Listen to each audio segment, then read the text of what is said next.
Hi, I'm Todd Rheingold, the hopeful aspirant. Welcome to another installment of I Got a Testimony. Today I have with me my cousin, Dawn Smith. I'd like to welcome her to the program and ask her for her testimony. Dawn, how are you today? Todd, how are you? I'm doing very well, all things considered. Right. So whenever you're ready, we're eager to hear what you have to say. Well, let's see. We'll start with April 19th, 2020. I woke up that morning like normal, read a text message. And when I read the text message, I'm like, my, I couldn't see it quite clearly. So I'm like, okay, let me check, see what's going on. So I went and took my shower, no big deal. And got out of the shower and Crystal asked me how I was doing. And I said, good. And then Amber asked me something else, and I said, good. And tears just started strolling down my face because I couldn't think of another word. Mm. And Crystal's like, are you trying to say something else and you can't? And I just shook my head, and she's like, okay. So she called the paramedics, and they came and got me and took me to the ER. And immediately I was diagnosed as having a stroke. At that point, all I could say is good to the doctors. Everybody asked me, how are you doing? Good. That's all I could say. So I was in ICU for approximately 3 days. And during that time, they would come in and check on me. How are you doing? See if I got better with, expressing myself, things of that nature. All I could say was good. Hmm. So one day a speech pathologist came in and she's working with me. Todd, it was absolutely crazy. I had to learn how to spell again, she showed me the letters of the alphabet. I couldn't write, I couldn't do anything. So on the third day I was in ICU, she came to me, she said, okay, she asked me a couple of questions and I was able to tell her a little bit more. She's like, oh my God, this is great. So she went downstairs, got papers for me to fill out and for me to start learning all over again. So at that point, that's when they discharged me to a regular room, sent me out of ICU into a regular room. So I'm in there and I'm studying my papers and stuff like that. I just couldn't understand what was happening to me mentally. So I was released on the fourth day. So I came home. Amber and Thomas picked me up from the hospital because at that time they couldn't go with me because it was COVID. They couldn't even visit me. I was there by myself. Right. And I went home and I'm studying. I'm trying my best to read everything, get myself back to normal. And it just wasn't happening. So on. I turned away from what I was doing. And I'm like, okay, let me turn on the computer. Maybe that would help me. Todd, I've been working with computers since I was 20 years old. I didn't know how to turn on a computer. I just started crying. Thomas just sitting there. I mean, he can't do anything. So he's just sitting there watching me and I'm tearing up everywhere. Okay, I have to relearn literally everything. So it was it was unbelievable. I thought about it this morning when I was thinking about talking to you. And from what God has brought me from to today has been a real miracle, nothing less than a miracle. Um, I suffered with depression during that time. I was out of work from April 19th to around May 16th. And I had to go back to work. I kept saying I have to go back to work because they had just laid off half the workforce and I was kept on. And I knew that they were going through something at that time. I mean, we had to take on extra responsibilities, all of that. And I'm like, oh my gosh, I can't just sit here. I have to help out. Right. So at that point, I went to work and I started working from home. And it was just too much for me working at home. So I called my boss. I'm like, are you in the office? And he's like, yeah. I said, can I come in there? He was like, well, clear it through HR. I think so. So I cleared it through HR. They told me to come in there. So I started going to work every day. Um, it was so hard. And if in accounting, we work on deadlines. So month end, quarter end, all of that is deadlines. I started looking at the files I have to create and the data I have to input. And I was like, I can't do it. I simply can't do it. So my boss called, during this time, my boss, Greg, he was unbelievable. I mean, the patience he had with me. He's like, Dawn, we'll work through it. Don't worry about it. And I was looking at a spreadsheet. I'm like, I can't do it. And he called me in. He's like, Dawn, you could do it. He's like, take your time. We'll get through it together. And slowly, he worked with me to get, what I needed to get back up to snuff. And when I tell you, I couldn't remember, as much as I like songs and things, I couldn't remember a song to sing at this moment to help, to help me get through this point. So I was like, okay. So on my way to work, I would sit there. It was about a 10-minute drive, and I would sing I Love Jesus all the way to work. When I got to work, I would sit in the garage, and it's like there's a long corridor that we have to walk down. But if you see, but it seems like it was longer. The route I took is like it's getting further and further away. I'm like, oh my gosh, I really don't want to do this right now. But I'm like pushing myself. I'm like, you can do it. You can do it. Every day I woke up, you can do it. You can do it. I went through a period where I couldn't go anywhere by myself. I was scared of everything. I was scared to go to the grocery store. I was scared to go to even Publix, Walmart. I didn't want to go. Thomas had to go with me everywhere. So I had to go to the doctor's office. And that was, when I tell you, it was mind blowing. So I'm sitting there and Thomas is like, he showed me the day before how to get to the doctor's office. And he can't go, obviously, because of COVID. He can't go. So I said, no, you can't go with me. He's like, babe, you got it. You know how to get there. And afterwards, I was supposed to go to the grocery store. He's like, if you get to the grocery store and you can't do it, walk in, just leave it there. You can leave everything, the computer, leave the cart sitting there. Don't worry about it. So I went to the doctor's office, went in, came out. I was like, okay, I did it. I went to the grocery store. And after that, I went and got my pedicure. Right. And when I tell you, it's unbelievable, seriously, from where I was to where I am now. I mean, the only word that I could get out is good. And I'm a work in progress, honestly. The Lord has taken me from being afraid of everything to I'm confident, not as quite the way I used to be, but I'm getting there. And it's just been, this roller coaster ride has been something. And it's funny because Thomas and I do plays at the church for Christmas and stuff like that. And in 2018, we had a play on miracles. And we had the kids display all the miracles, well, a few of the miracles that God did in the Bible, make the blind man see, all that stuff. As soon as we did that, I realized everything went to hell and back, to be honest. 2019, Thomas got burned on the right side of his body, a secondary burn that was in May 2019. April 2020, I had this that I'm dealing with now, the stroke and everything like that. And I'm like, you know what? I'm not going to let him take my joy. I'm going to sit here. I'm going to get better and better each moment. I wake up each day like it's a new day. And I feel refreshed. And that's it. I mean, it's just one of those things that if I heard it from somebody else, I would sit there and think, was it really that bad? But this was really that bad. I mean, to go from somebody, I couldn't turn on a computer, to now, and I could do things, and, it's really unbelievable. And Thomas he was excellent during this. I mean, we've had our ups and downs, but honestly, he has been in my corner from day one. Like when he was in the hospital in 2019, he was in Jackson, down in South Miami. I had to ride every day to Jackson and then come back home every day. I mean, there were times I actually stayed the night, but he was in ICU for over 3 weeks. And what happened? How did he get burned? He was cooking French fries, to be honest.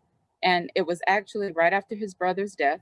We had gone to the cemetery, and on our way back, I was going to visit Daddy at the hospital. And I was like, okay, I'll drop you guys off, and then I'll go visit Daddy, and then I'll come back. So as soon as I dropped him off, I guess he started cooking French fries for my granddaughter. And it got, I guess, overwhelming or something. And it went up his arm. He dropped the pot, and it went down his leg, that whole side. He was literally on fire. And he ran outside and I guess threw himself on the floor and started rolling around. They actually had to fly him um, to the hospital. Wow. Yeah. And then he went to a local hospital at that point. They said they can't do anything with him. He's going to have to go to Jackson Memorial. They have a great burn unit down there. And they took him down to Miami. And when I tell you that was something else, I mean, I was literally going to work every day from 8 to 12. I would leave work at 12, go to Miami to see him, with everything going on. And actually, there was one point I didn't think he was going to make it because the medicine he was on a medicine called Yeah. diluted, something like that. Allotted. Yeah. And yep, and it made a turn. I mean, it totally, his kidneys shut down everything. So there was a day I didn't know if he was going to make it. I sat by his bedside the entire day, um, from morning to night, because I went in that morning. They were going to go in and do a skin graft, and when I went in, I'm like, he's not here. So I turned around to the nurses. I'm like, where's Thomas? And they're like, calm down. Like, calm down for what? She's like, well, he had a reaction, to the medicine we gave him, and we have him in ICU. I said, this this isn't supposed to happen like this. Right. And she immediately started calming me down and everything. And I turned from her and went to the window and I just started praying. And I'm like, you have to take him through. You have to get him through this. And oh my gosh, that medicine did a number on him. It really did. And that morning I was in there from 7:30. I got there at 7:30 in the morning, all the way till midnight. That's when they let me stay to midnight. And then I left at midnight, came home, went back out there the next morning at 7:30, and was there for him that whole time. When I tell you, it took him about 3 weeks for that medicine to get rid of, get out of his system. It was terrible, absolutely terrible. I didn't know you could have an allergic reaction to that. Oh my gosh, it was, I And don't know. and I they even guess, told you that was what happened. yeah, yeah. And I guess because he doesn't take anything for pain or anything. So they said maybe because his tolerance level is so low, maybe that's what happened. I don't know, but it was terrible. I tell you, terrible. And then I mean, when he had hallucinations, when I went to see him, he was telling me they have him outside. I'm right. like, Thomas, you're not outside. Yes, I am. And he would point to a picture in the room. And I'm like, no, babe, that's a picture. And I would go to the picture and I would knock on him like, see, you're not outside. That's a picture you're looking at. And Wow. he would sit there and he would just look at me. I'm like, no, that's a picture. You can't, don't worry about that. Every day it was something else. Wow. Every day. But suddenly things started getting better. He started responding to stuff. And yeah, so it's much better now, but eventually. Does he have like lingering trauma? Like, is he okay around a stove, and can he cook, or is he? He's okay. You know what bothers him is when it rains. And when it rains, the rain hits the windowsills, the pane, and he says it sounds like grease popping. Oh So God. yeah, so that part is weird. Yeah, I can like feel it. Yeah. What you're saying. And then with you, did they do a CAT scan on you? Did they And check they your did heart, your all blood? kinds of they did all kind of tests, Todd. They did a CAT scan, they did an MRI, $295,000 worth of tests they did, Mm. and they couldn't find anything, 'Cause nothing that led up to it. the thing that's crazy is I asked Dawn, if she keeps herself in good shape or if she's obese or anything like that. She Right. said no, and then she said, "Is she on blood thinners?" And I said, I asked her that, and she Nope. said no. And Mom said that's really unusual.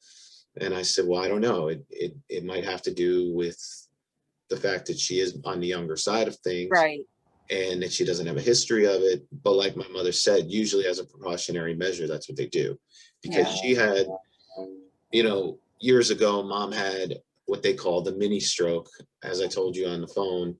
Right. And for the viewers that are kind of unfamiliar with stroke, generally it does come on, like, usually there are symptoms before it really happens. And Right. you got to know what those symptoms are, just like Dawn said. a lot of times it's slurred speech or no speech, Exactly. or your eyes are, they can't focus, your eyes are Yep. going back and forth. Yep. And with my mom, we were at dinner and I just happened to be home visiting from North Carolina. I was in New York. It was the day after Thanksgiving, and it was my mom, myself, my sister, my brother-in-law, my niece, and a family friend. And I think that was it. And I was sitting across from my mom. She was eating a salad, and she had like a real angry look on her face, as if somebody said something to her that offended her. And we were all eating, so I picked up on it right away, like something's unusual. So Right. and the way she was eating her salad too, she was kind of aggressive with it. So I asked her something like, "You must like the salad," or, "How do you like it?" And she just looked up at me and just kind of, and I Wow. said, "Mom, how do you like your salad?" And she was like, and mom doesn't play like that. She doesn't do pranks.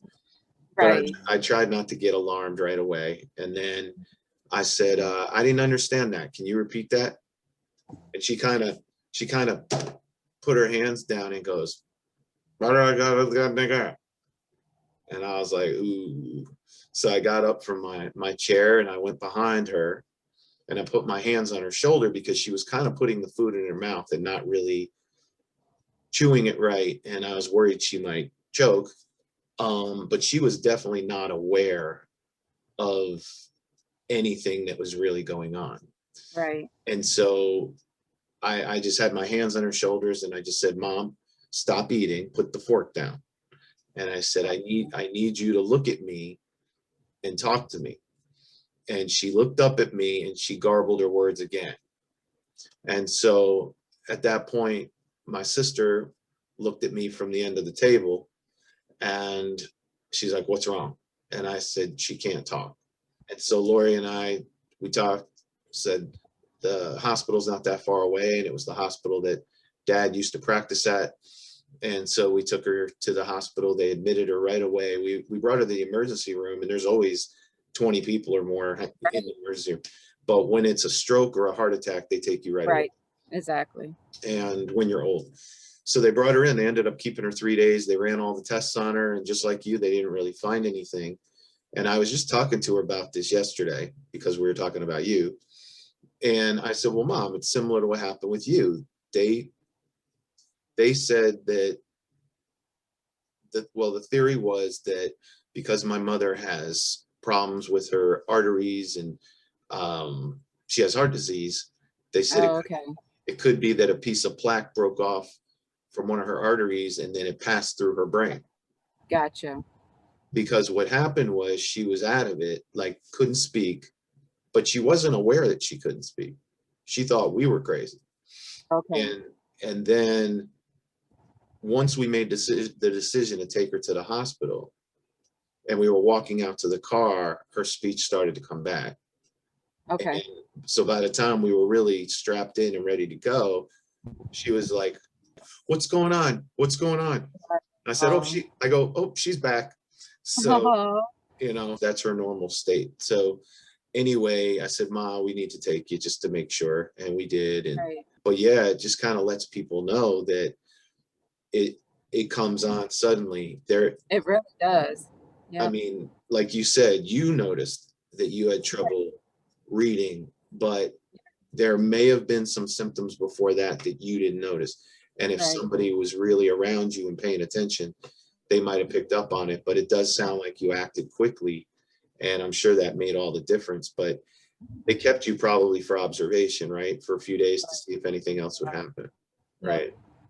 Yeah. Yep. I mean, it's, and then like you said, I can relate to the whole aftermath of it, of just, you You know, know, being scared, right.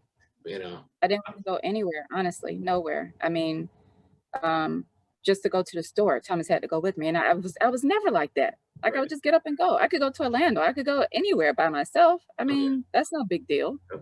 Um, I was telling my son a little bit about you. And oh, really?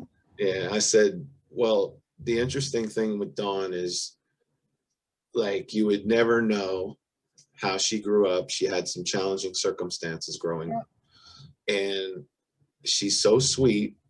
And the Thanks. way she carries herself, you would never know. But I said, but one time I was hanging out with her and I noticed she had a baseball bat in the back of the car. And I said, so do you play softball? And she was like, no, that's for protection. And I said, so you really could do this. You really could hit somebody with a bat. And she was like, yeah. So yeah, I remember, I've been in a lot of tough places in my life. And I remember when we were together that day in Miami, and Right. it was miles and miles of just what I thought was devastating poverty. And Yeah. I've seen a lot. I mean, I lived in Memphis briefly. I dated Carol from there, and we went back and forth to Memphis for years, and I saw stuff there and other places I've been, but I'd never seen just miles and miles of a depressed thing. And Yeah. I don't know if they've cleaned it up since then. I don't know what's happened, but I told my son, I said, she's tough. And for you to be brought to that place of fear and Oh man. anxiety, because I live with that every day. And Yeah. and I say to people who don't understand, just imagine something that really scares you. And like say walking to your car in a dark parking lot and you see a man hanging out and he's looking at you and you get that sense of fear and foreboding. Yep. And then he starts kind of walking towards you and he says he has a question for you. Imagine the fear that you feel. And now imagine having to live with that every day. Wow. So when Wow. people are attacked and they tend to carry that forward, Yeah. but everybody sympathizes with that. Everybody understands. Right. But especially when it's a woman, but when it's a man and when it's not related to a specific incident and there's just an anxiety issue or a depression issue, Right. people reach a point where they're not understanding anymore. And they're not compassionate. Right. And so I've had to deal with that a lot. And as a matter of fact, this will probably blow your mind and the audience too, but I slept about an hour last night. And there's a reason something kind of upset me, but it really wasn't justified for me to react the way I did. And even though I told myself in my head, it's not a big deal. But what it is I get triggered now. So then what happens is it becomes a vicious cycle. So last night, I had my son, he came upstairs and he knew I was in one of my states. Yeah. I said to him, how do you feel about this? And he's like, I mean, again, Right. is what he said. Because I told him, I said, you can be honest. And he goes, I mean, again? And I said, look, I don't It's so want, hard for them to understand. I said, I don't want to feel this way. Right. And I said, what you need to understand is nobody wants to feel this way. Exactly. It's not anyone's fault. And the worst thing you can do is blame the person and make them feel worse about themselves. Yep. Absolutely right. I did want to relate to what you were saying in that it's got to be frustrating because Very. no one wants to be sick and no one wants to be told they have a disease. But on the other hand, if you're being troubled by something, you would like to know what it is. Exactly. So, but it's very brave of you to give us that testimony. And, y'all don't know Dawn the way I do. Do you remember when we first met? Do you It remember? was it when I was like probably 10 or 11, something like that. Right, right. So I thought we had met before that in Connecticut because you used to spend summers. Right. With that. But yeah, you were definitely at Lori's bat mitzvah, and I have pictures I could probably get my hands on with that because I have one that I remember. I think you wore a yellow dress. Yeah. But as you all can see, Dawn and I look a lot alike, and all. But you smile just like your dad. Dawn is actually very shy, and she's I am doing very shy. she's doing this as a favor to me. Yep. Out of love for me, she's being a guest on my show. I explained to her and some other people this week that because of my hard drive crashing, I really had to get some material done. And I mean, I wanted you to be on the show anyway, but normally I wouldn't have pushed you. I would have been like, eventually she'll do Yeah. the show. But, when something like this happens, you reach out to your closest friends and your family and say, hey, I got to get something done and something Yeah. shot. I envision my audience to be like me, the estimated 40 million Americans who, by all appearances, don't have any issues. They come to work, every day, they do a good job, but they take medication to get through the day. Yeah. Because of their anxiety, their depression, their PTSD, or their bipolar disorder. They raise their kids, they're good parents, but you just don't know what they live with all day long. Yeah, that's so true. And so that's what I see in my audience, and why I talk about my problems very openly in this forum, is to let people know they're not alone, but also to try and encourage people to keep on keeping on. What would you say on your worst day, which you kind of went through, but you have a really bad day where everything's going wrong? How do you redirect your energy so that you end up in a good place? How do you do that? Honestly, I do that by prayer. Mhm. Psalms 91. That's a good one. And that actually got me through my stroke, or getting me through it. I read that near about every night, Mhm. and that's what get me through. That was, He's an anchor. God is an anchor for me. I yeah, mean, at times where I wanted to give up, he didn't let me give up. yeah. I mean, seriously, where I didn't want to get out of bed, Thomas could tell you, just keep pushing forward Mhm. when you don't feel like it, one step at a time, Mhm. literally one step at a time. You're here for a purpose. Whatever that purpose may be, that's why you're here. Mhm. Just get up. Sometimes just brush your teeth. That's a struggle for a lot of people. Just Yeah. get up and brush your teeth. Yep. If you do one step at a time, it can make a big difference. It goes without saying how much I appreciate you doing this, and it's been too long since we've gotten together. Yeah. This is Todd Rheingold, the hopeful aspirant. Let's all aspire to reach higher and stay inspired. God bless.